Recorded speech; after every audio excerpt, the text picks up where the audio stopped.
Imbabazi ni umbuto y'umwuka wera. Répétez. Imbabazi ni imbuto y'umwuka wera. Imbabazi ni umbuto y'umwuka wera. Le pardon, c'est la fruit du Saint-Esprit.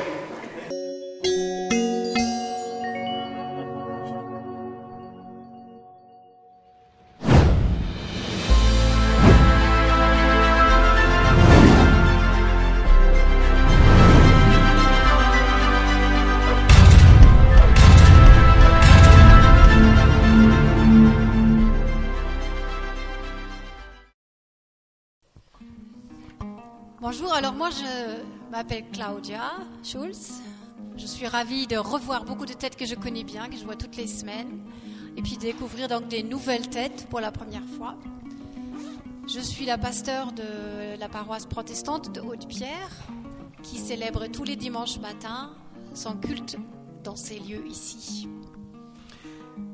Yitwa Pasiteri Claudia Schulz, akaba ari responsable cyangwa se ari umuyobozi w'iri torero rya hano, kandi bakora kirite cyangwa se amateraniro buri cyumweru mu gitondo.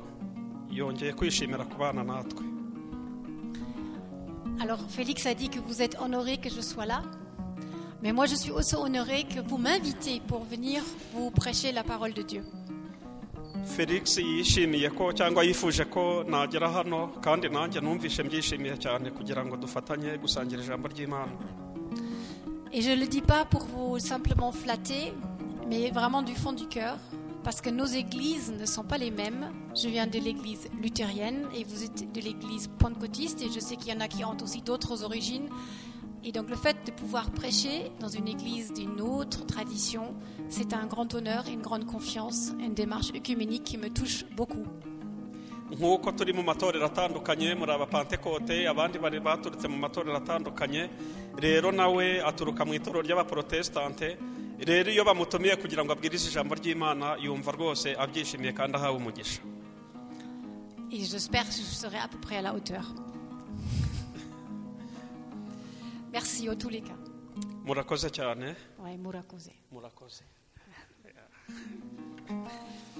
Alors, ce matin on est déjà l'après-midi. Voilà. Pour moi, le culte c'est toujours le matin, donc voilà, je dis automatiquement. Kubera ko akora amateraniro buri gitondo, yagize ngo n'ubundi ni mu gitondo ariko ni nyuma saa sita. Voilà. Pour aujourd'hui, avec l'accord de Félix, nous avons choisi de réfléchir sur le thème du pardon. Imbanzi. Uyu munsi njyewe na Felix twatekereje ko nakwigisha ijambo ry'Imana ifite intego imbabazi. J'ai pris des cours avec Ran. Donc ce que je dis, c'est selon les accords, ce que m'a expliqué Ran. Murakoze cyane, mujye mubafasha kuvuga ikinyarwanda. Je voudrais partager d'abord avec vous un passage de l'évangile de Matthieu au chapitre 18 à partir du verset 21. Voilà, l'évangile de Matthieu, chapitre 18, à partir du verset 21.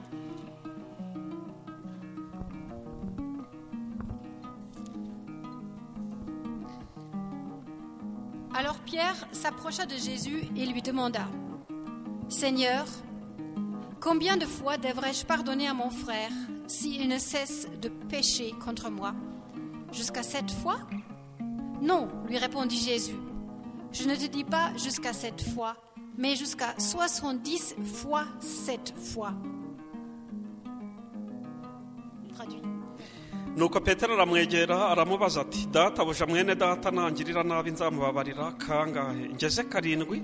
Yesu aramusubiza ati: Sinkubwiye yuko uzageza 7, ahubwo yuko uzageza 77.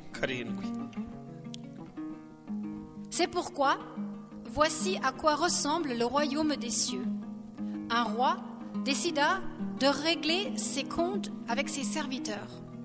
Il venait de se mettre à compter quand on lui amena un qui lui devait des millions de francs. Cet homme n'avait pas de quoi rendre cet argent. Son maître ordonna alors de le vendre comme esclave et de vendre aussi sa femme, ses enfants et tout ce qu'il possédait afin de rembourser ainsi la dette. nicyo gituma ubwami bwo mu ijuru bwageranwa n'umwami washatse kubarana n'abagaragu be umubare w'ibyo yababikije abanje kubara bamuzanira umwe muri bo yishyuza italanto inzovu ariko kuko yari adafite icyo kwishyura shebuja ategeka kumugura n'umugore we n'ibyo afite byose ngo umwenda ushire. Le serviteur tomba à genoux devant son maître pour le supplier. Prends patience envers moi, lui dit-il, je te payerai tout. Le maître en eut pitié, il lui remit sa dette et le laissa partir. Umugaragu aramupfukamira aramwinginga ati mwami nyihanganira nzakwishyura byose. Shebuja aramubabarira aramureka amuharira umwenda. Le serviteur sortit et rencontra un de ses compagnons de service qui lui devait 100 de francs. Il le saisit à la gorge et le serrait à l'étouffer en disant « Paye-moi ce que tu me dois ». Son compagnon tomba à ses pieds et le supplia en ces termes « Prends patience de moi, je te payerai ». Mais il ne voulut pas. Il le fit au contraire jeter en prison en attendant qu'il ait payé sa dette.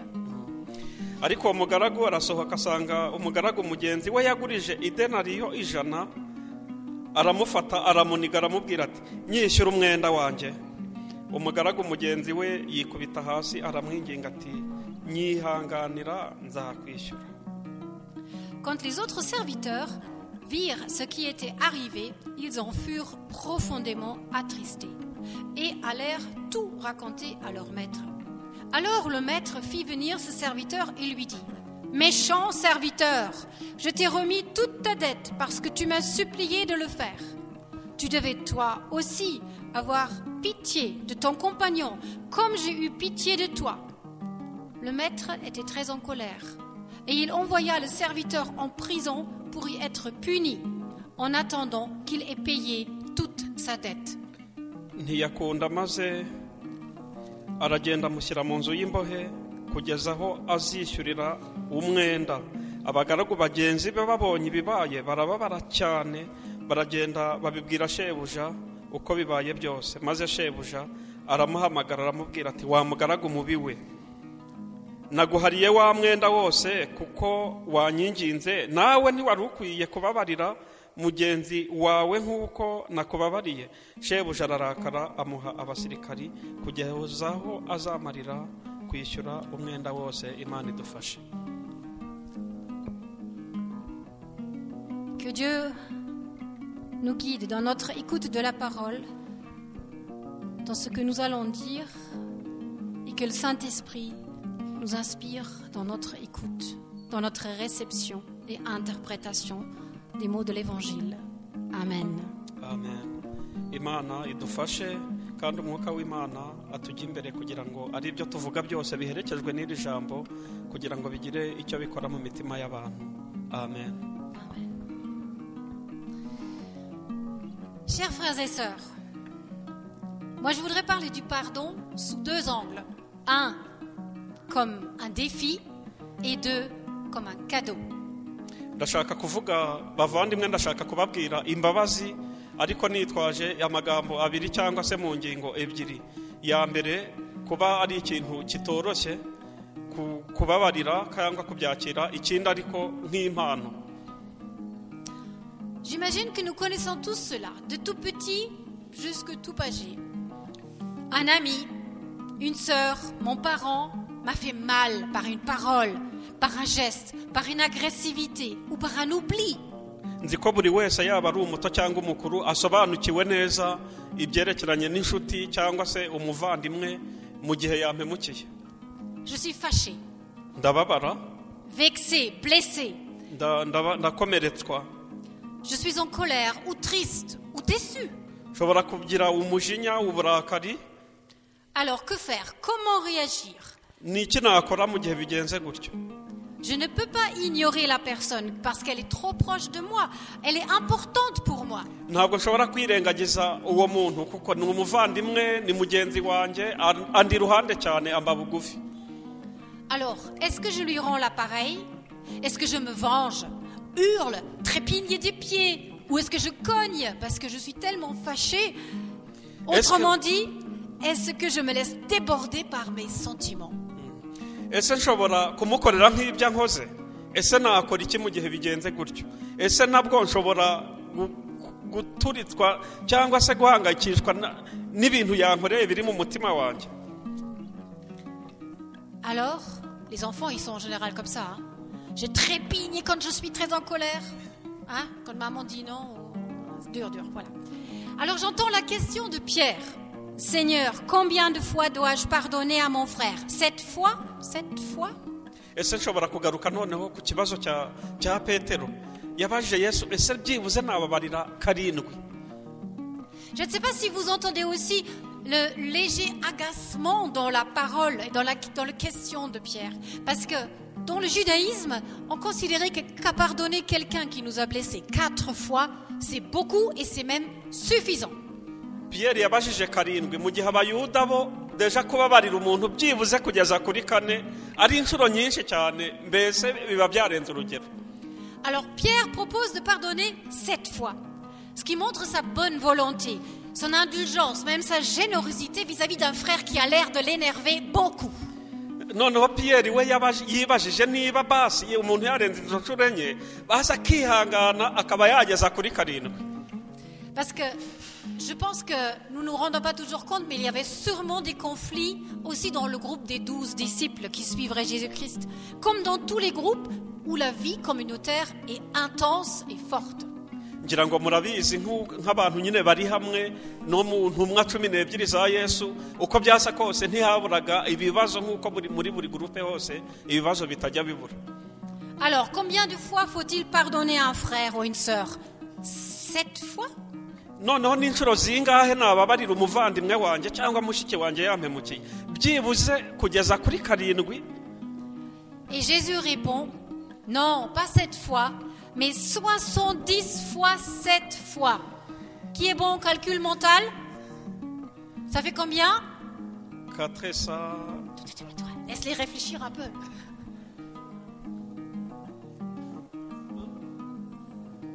Voilà, 490 fois. Vous faites le calcul? C'est énorme. C'est inhumain. kubabarira kugeza ku nshuro byibuze 490 nibwo ugomba kubabarira. Yesu niko yashubije ngo inshuro 7 ntizihagije, ngo ahubwo izo nshuro 7 ugomba kuzikuba inshuro 70. En fait, ça veut dire il faut calculer à l'infini, parce que je vous rappelle que le chiffre 7, c'est le chiffre de la perfection. Il faut kubitekereza mu gihe kirekire cyane muri infini, ahantu hadafite iherezo, hadafite limite. C'est impossible et c'est surhumain. Ndabizi ko neza bidashoboka ku mwana w'umuntu.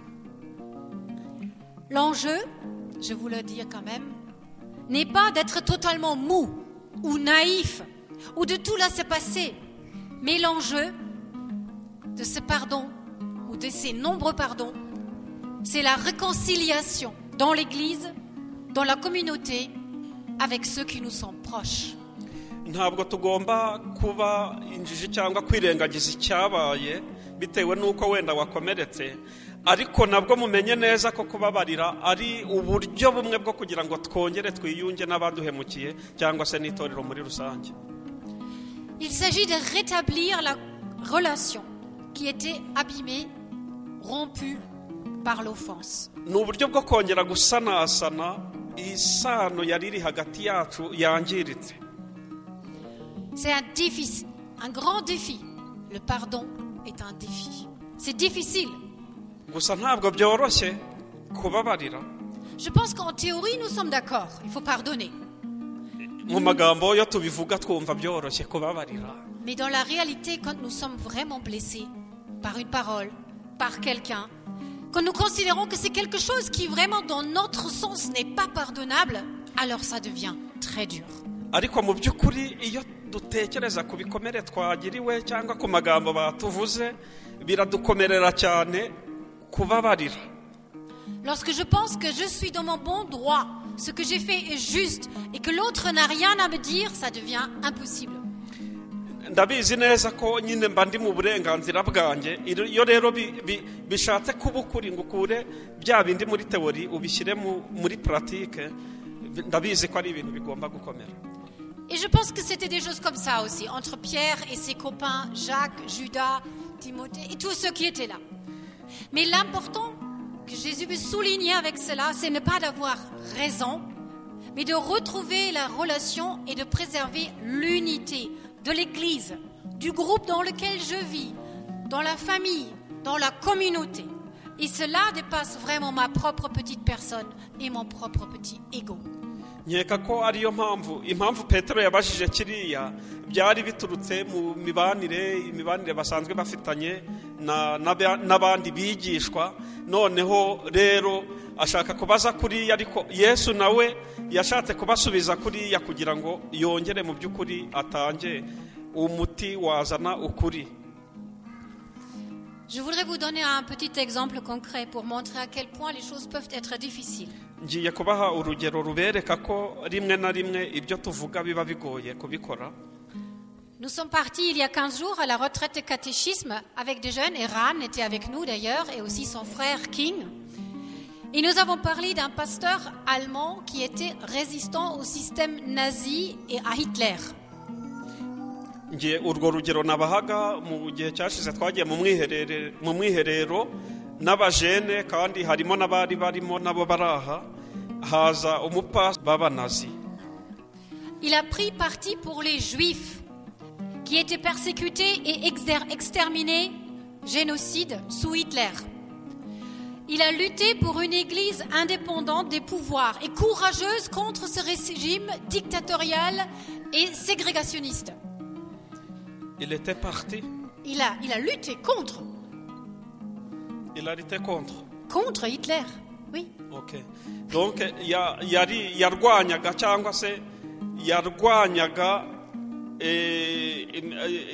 jenoside yakorerwaga abajuifu, niba nabyumvishe neza, yari contre yabyo. Et je ne sais pas si tu as traduit, mais il a lutté aussi pour une église indépendante du pouvoir. C'est très important. Il ne voulait pas que l'église marche avec Hitler. Il a lutté pour que l'église soit séparée du pouvoir et qu'elle ait une parole de vérité, d'évangile, même dans un système de dictature. Donc n'umwe mu bantu baharaniye ko itorero ryatandukana na politique. Donc itorero ryabo kwaryo ibya politique nabyo bikabukwabyo bitivangavanze ngo usange bikorera muri système imwe. En 1943, il a été arrêté et jeté en prison, et c'était très dur pour lui. Mu 1943 baramuhamagaye baramuhagarika bamushyira mu nzu y'imbohe, kandi byari ibintu bikomeye kuri we. Alors, à partir de ce moment-là, il a dû lutter contre lui-même pour ne pas tomber dans la dépression ou la colère contre ses geôliers. Noneho mw'icyo gihe yatangiye ubwe kurwanya ko yakwinjira mu bihe bikomeye byo mu mutwe bya depression, byo kugira ibibazo biturutse ku mitekerereze n'imihangayiko. Il a prié, il a beaucoup prié et médité la Bible pour pouvoir leur pardonner. Yarasenze cyane kandi asoma ijambo ry'Imana kugira ngo agire imbaraga zimushoboza kubabarira. Et je vais vous lire une prière de lui qui nous est parvenue parce qu'il l'a beaucoup mis par écrit. Ngiye kubasomera isengesho yasenze kugira ngo abashe kubona izo mbaraga. Seigneur Dieu, ta main était sur moi et m'a gardé et préservé. Pardonne mon manque de foi et tout le mal de cette journée, et aide-moi à pardonner de bon cœur à ceux qui m'ont fait du tort. Mana, ndakwinginze ibiganza byawe byabaye kuri nge kandi byarandinze iteka. None ndakwinginze kugira ngo ubanze njye umbabarire, unkize kutizera ndetse n'ikibi cyose kuri uyu munsi, kandi unshoboze umfashe kugira ngo mbashe kubabarirana umutima ukunze. pour dire que voilà, le pardon est un défi, un grand défi. byumvikane ko kubabarira ntabwo ari ikintu cyoroshye. Que ce soit dans une situation de vie privée ou même de lutte politique et d'église pour la foi. byaba mu buzima bwawe busanzwe, byaba mu rusengero, ndetse byaba no mu buzima bwa politike nk'uko bisanzwe. Ce qui a aidé Bonhoeffer, c'était lire la parole de Dieu. Ikintu cyamufashije cyane ni ugusoma ijambo ry'Imana. Et il a beaucoup, comme je dis, prié et écrit. Il a écrit beaucoup de lettres à sa famille. Yarasenze cyane kandi yandika n'inzandiko nyinshi azandikira umuryango we. Alors, pour ceux qui veulent savoir plus sur Bonhoeffer, vous vous adressez à Ran. Il était avec nous à la retraite. Icyo gihe byaradufashije cyane kuko byatumye bidushyira ku murongo kugira ngo natwe twumve ibyo bintu neza mu gihe twari turi mu mwiherero. Voilà. Je pense que pour revenir à la question du pardon qui nous concerne aussi tous, c'est comment est-ce qu'on arrive à pardonner quand on est en colère, triste ou déçu? Ikibazo noneho twakwibaza ni ukwibaza ngo ni gute noneho twabasha kubabarira mu gihe turi dufite uburakari bitewe n'ibyatubayeho. Alors, je vous propose, bien sûr, ce qu'on a dit déjà avec Bonhoeffer, la lecture de la parole de Dieu, la prière, mais il y a aussi la méthode des 4 C. Ndashaka kubabwira ni nk'agakino bakoze kari ni méthode bakoresheje bise méthode C. 4. Méthode enye. Quoi? Méthode de 4 C. Ok. Méthode izase enye. On va voir ce que ça donne en kinyarwanda. Ah oui. C. 1. Premier C, calmer ses sentiments. Deuxième C, communiquer. Troisième C, chercher des solutions. Quatrième C, choisir la meilleure. Wow. Première méthode. Calmer ses sentiments. Muturishe amarangamutima yanyu. Deuxième, communiquer. Muvugane. Troisième, chercher des solutions. Mushakishe ibisubizo. Quatrième, choisir la meilleure. Ubundi mushake ikiza gikwiriye kiboneye. On va regarder dans le détail. Amen. Alléluia. Cherchez la solution. Calmer ses sentiments. Voilà, quand on est comme ça, blessé, vexé, fâché, la première chose à faire, c'est s'arrêter. Ouais. S'arrêter avant d'agir. S'arrêter avant de répliquer. S'arrêter avant de rentrer dans l'autre. Simplement, s'arrêter et réfléchir à son attitude. Et prendre du recul. Respirer. Amen. Et se donner le recul nécessaire pour que les émotions puissent retomber. Mu gihe uri mu marangamutima hari ikintu bita mu kinyarwanda kwisama wasandaye. Iyo ukoze ikintu kiri mu marangamutima ushobora gukora nabi. Ibyiza ahubwo ni ugutuza ugaturisha amarangamutima yawe mbere yo kugira ikintu cyose watekereza gushaka gukora ukiri mu ubwo burakari cyangwa ukimeze utyo. Ugomba kubanza gutekereza cyane mbere yo kureagiza. Quand mon fils était petit, un peu comme le petit là qui bouge, il était très colérique. Il faisait des colères rouges. Mais vraiment, très très fort. Il avait un grand caractère, il l'a toujours d'ailleurs. Et alors, quand il était très en colère, je lui disais, écoute Simon, va dans ta chambre. Va dans ta chambre. Et là-bas, tu vas calmer, d'accord. Ou, encore mieux, le meilleur pour lui, c'était, tu prends le ballon de football et tu vas dans le jardin. Et tu mets toute ta colère dans le ballon de foot. Et après, quand tu es calmé, tu reviens me voir. Amen. Mu gihe umwana wanjye yari mutoya ngana n'uriya yakundaga kugira uburakari bwinshi agahinduka rwose akaba umutuku. None iyo yabaga ameze gutyo yagize uburakari naramubwiraga ngo Simoni fata inzira ajya mu cyumba cyawe aho ubasha guturiza. Le football? Le football? Je lui dis d'aller au jardin jouer le football. Yego, noneho nuva mu cyumba cyawe uje muri jaride ukine umupira. Kore sport. Yumva ikinyarwanda. Si je traduis mal, et peut réagir, c'est bien. C'est ce que je vois. C'est important, hein? Ah oui. Et je le dis vraiment avec force. Et si on est en colère, quel que soit notre âge, soit garçon, fille, peu importe. C'est tellement important. D'abord, on laisse retomber et on ne réagit pas. Amen. amen mu gihe yabaga ameze gutyo iyo yafataga igihe agatekereza akajya muri cyumba cye agakina umupira yagarukaga ya marangamutima ye yabaye pause ameze neza. Et pourquoi? Très simplement parce que quand on réagit, souvent on augmente dans la colère et on ajoute un cran de paroles fortes ou de violence. kubera ko iyo duhise dukora ikintu giturutse mu marangamutima yacu tutabanje gutekereza akenshi dukunda kwisama twasandaye tugakora ikintu tutakagombye gukora. Alors admettons que maintenant on s'est un peu calmé. On va se retrouver avec celui ou celle qui nous a blessés ou qui nous ont blessés. Et alors on va essayer de parler de ce qui s'est passé. Communiquer. Deuxième C. Après, calmer les sentiments. Maintenant on essaye de communiquer. Mu gihe rero noneho warangije gutuza nibwo utangira gusohora mu kanwa gushaka kuvuga kubumbura akanwa ngo uvuge ibyakubayeho ugatangira kuvugana n'uwo mwagiranye ibibazo. Communiquer. Et alors comment on va le faire? Le mieux c'est de dire je suis blessé par les choses que j'ai reçues de ta part. Non pas tu m'as fait mal. C'est je suis blessé. J'ai compris ce que tu m'as dit comme ça. J'ai été triste parce que tu m'as oublié pour mon anniversaire. Non pas tu m'as oublié, c'est déjà la 3e fois que ça arrive, ça va pas du tout. Mu gihe noneho utagiye kuvuga wiheraho njyewe nababajwe n'ijambo wambwiye nababajwe nuko utanziye mu munsi mukuru njyewe apana kumubwira ngo kuki utanziye mu munsi mukuru warampemukiye n'ibindi nyine biturutse mu marangamutima tuba dufite.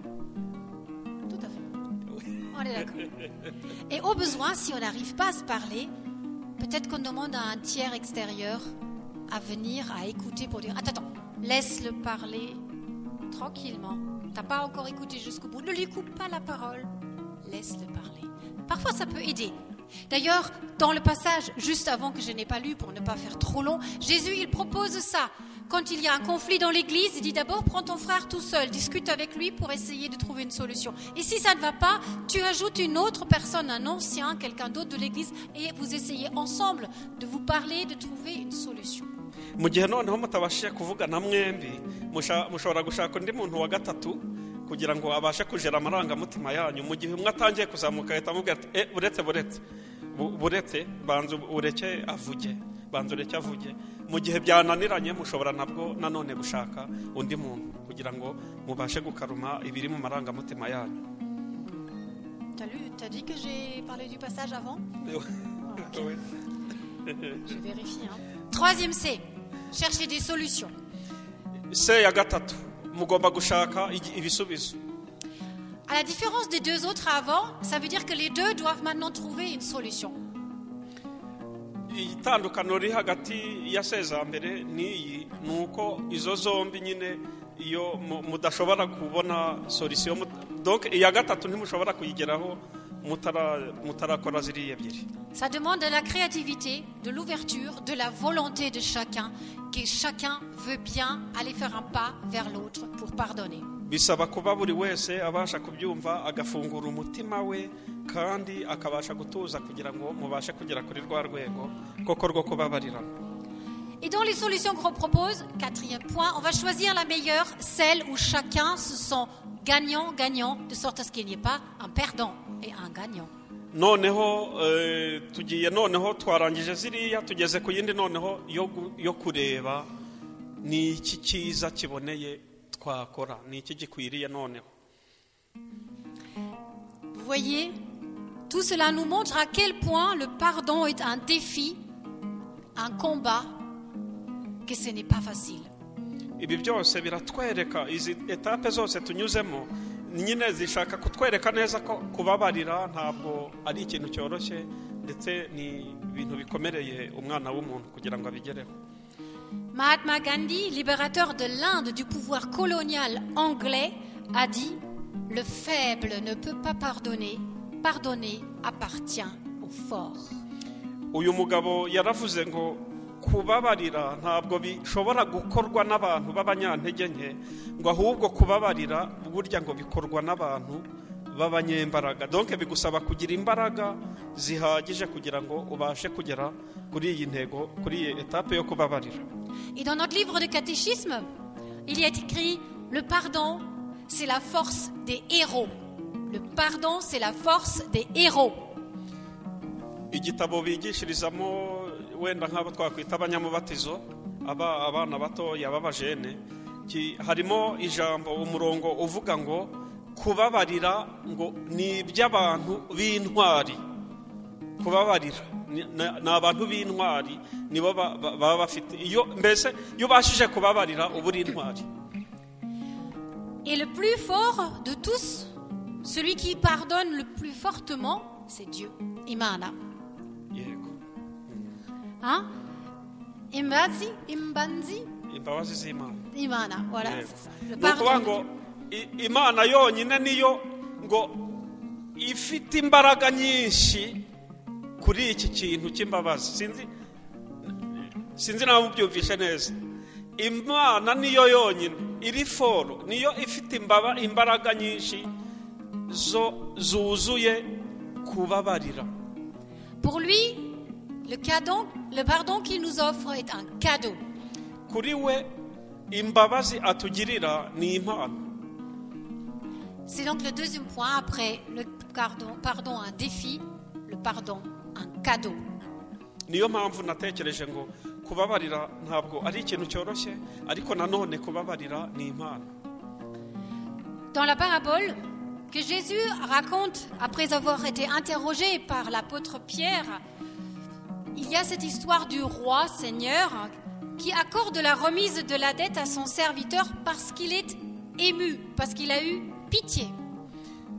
Ahangaha mwabyumvishe neza nkuko twabisomye ahangaha mu ijambo ry'Imana ko uyu mugaragu yabashije uyu mushefu yabashije kubabarira uyu mugaragu we ngo kubera ko yamugiriye impuhwe, ni nka kado yamuhaye. Il lui enlève toute la dette sans aucune contrepartie, simplement parce qu'il a eu pitié de lui. Yahanaguye amadene ye yose nta kintu na kimwe ashingiyeho, ndetse nta no kumubwira ngo wenda sinya kubabarira yose uzanyishyura makeya. Il est ému comme Jésus est ému devant la foule perdue qui n'a pas de berger. Yabashije gutoranwa nk'uko Yesu nawe yashakishije intama cyangwa se yashakishije abantu bari barazimiye. Et la dette qu'il lui enlève est énorme. C'est transposé en euros modernes pour qu'on voit un petit peu ce que c'est. Ça fait une somme de 2,4 milliards d'euros. 2,4 milliards d'euros. Pour voir une petite idée, quelle somme de dette il avait. On se demande comment il a pu accumuler une telle dette. Oyagerera amafaranga yamubariye cyangwa umwenda yamuhariye uyakonvertishije mu mayero muri kino gihe byabasha kugera muri ariya miliyari. Miliyari ebyiri na miliyoni magana ane. Miliyari ebyiri zirenze ebyiri z'amayero uramutse ubishyize muri iki gihe. C'est une fortune comme celle du chef d'Amazon, hein? Enfin, pour vous donner une idée, quoi. C'est énorme. Ni ubutunzi bugirwa n'ibigo bikomeye nka za Amazon. Et le roi Seigneur fait disparaître sa dette sur une simple parole. À quel point il peut aussi renoncer à une somme énorme, c'est incroyable. D'où cette parole, le plus grand cadeau que Jésus-Christ nous a fait, c'est le pardon. Impano ikomeye iruta izindi Yesu yaduhaye ni imbabazi. Imana yara tu wavari rie.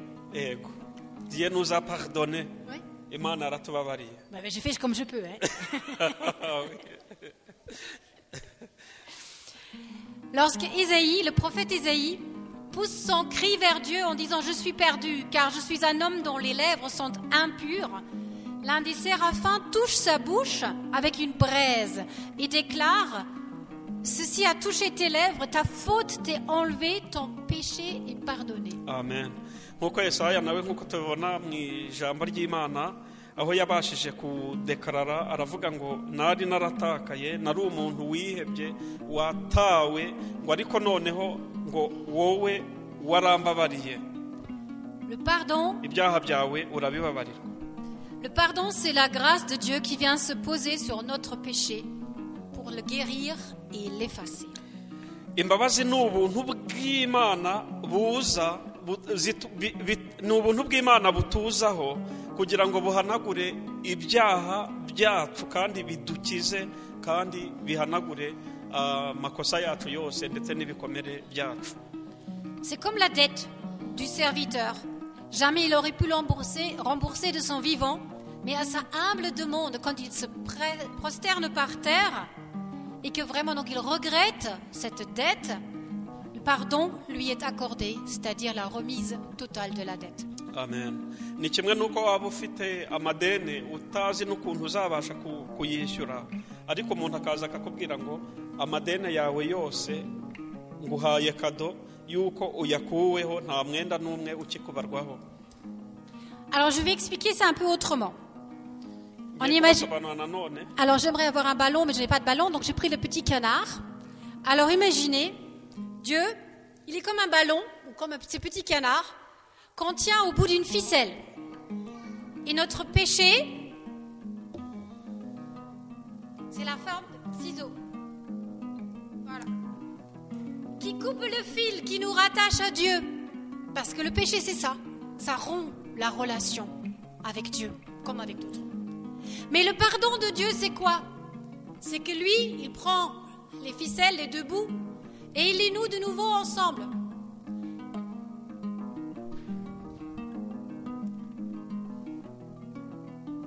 Et alors, quand on fait ça, comme ça, dans la vie plusieurs fois, qu'est-ce qui se passe à la fin?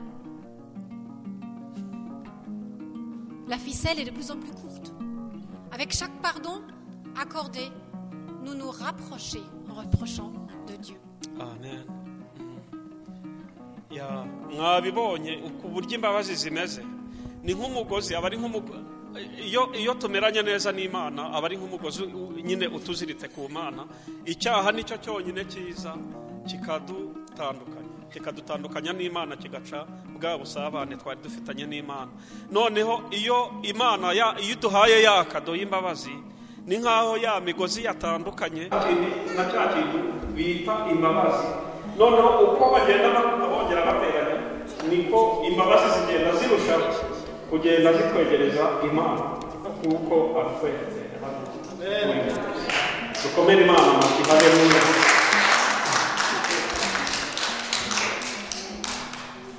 Le pardon est un cadeau et une guérison. Imbabazi ni impano kandi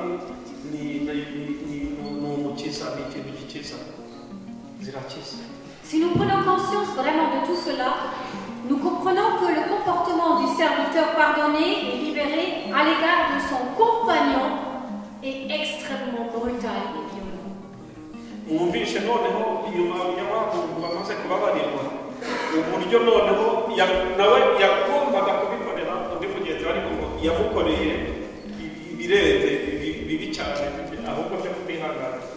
Rappelez-vous, il prend son débiteur par le cou pour l'étrangler et il le jette en prison pour une somme finalement dérisoire pour quelques centaines d'euros.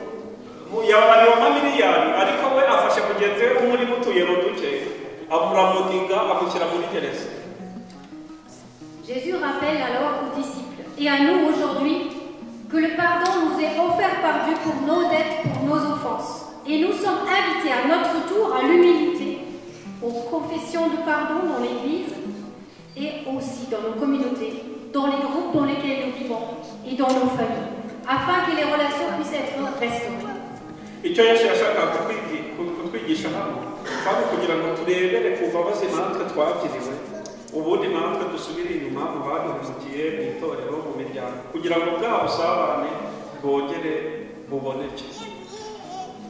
Le pardon et la libération de toute forme de l'esclavage que Dieu et le Christ nous donnent par la foi.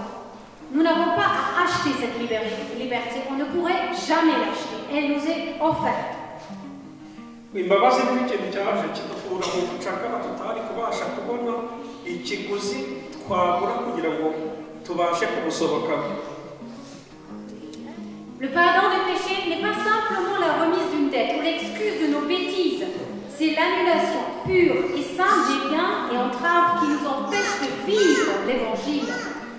Imbabazi nanone ni ikintu cyiza kigasiba kigahanagura ntabwo ari kubarirwa amadeni gusa ahubwo kiranadutunganya kugira ngo tubashe kongera kugirana ubusabane n'ijambo ry'Imana. Imbabazi ni imbuto y'umwuka wera. Répétez.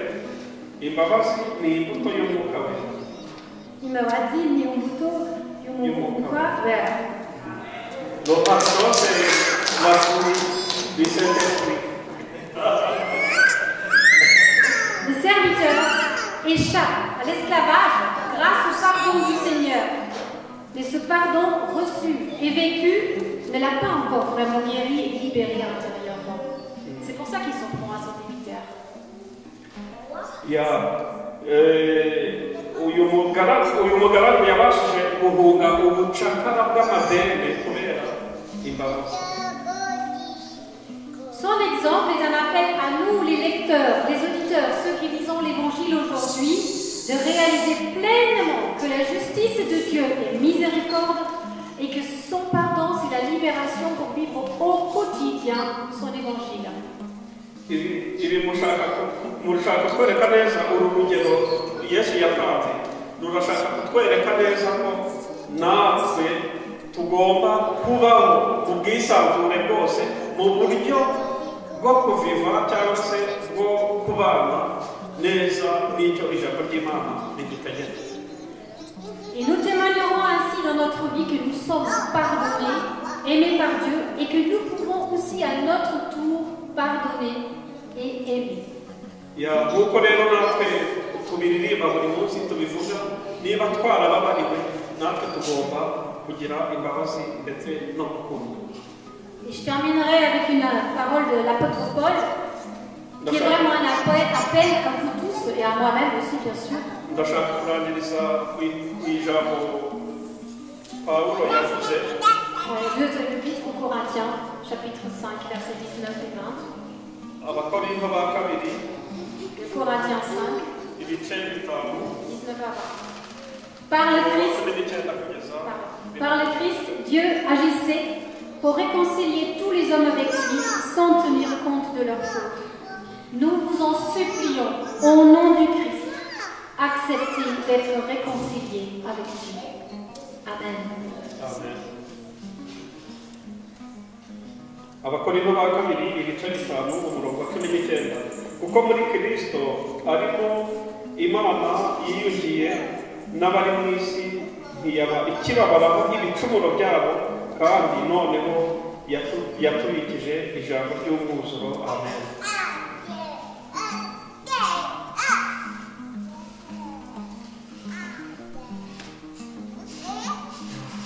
Merci beaucoup. Vous pouvez prier pour nous.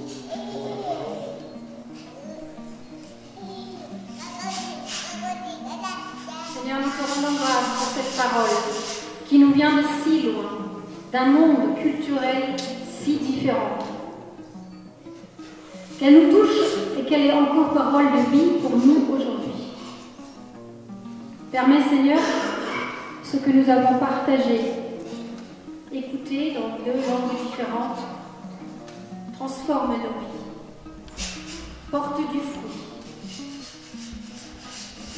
nous inonde pour qu'ensemble, et chacun aussi de son côté, nous puissions vivre vraiment l'Évangile. Seigneur, tu connais les secrets de nos colères, de nos tristesses, là où nous devons pardonner. Nous te les remettons dans la prière. Nous te remettons toutes les personnes aussi qui nous ont blessés, parce que toi, tu les aimes.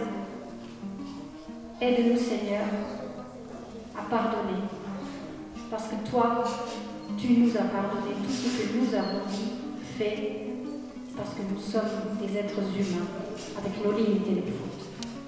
Oui, Seigneur, donne-nous ton esprit pour vraiment vivre et accueillir ton pardon.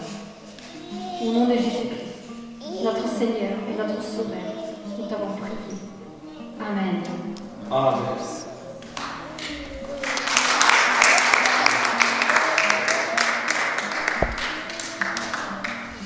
Amen. Merci beaucoup, pasteur. Que Dieu vous bénisse pour la parole. Vraiment, ça nous a touchés. Ça nous a touchés. Que Dieu nous pardonne et nous donne aussi le pouvoir de pardonner. Amen. Dieu qui nous pardonne, il nous donne aussi la puissance de pardonner. C'est l'esprofe. Exactement, c'est interdépendant. Oui. Merci beaucoup. Que Dieu vous bénisse.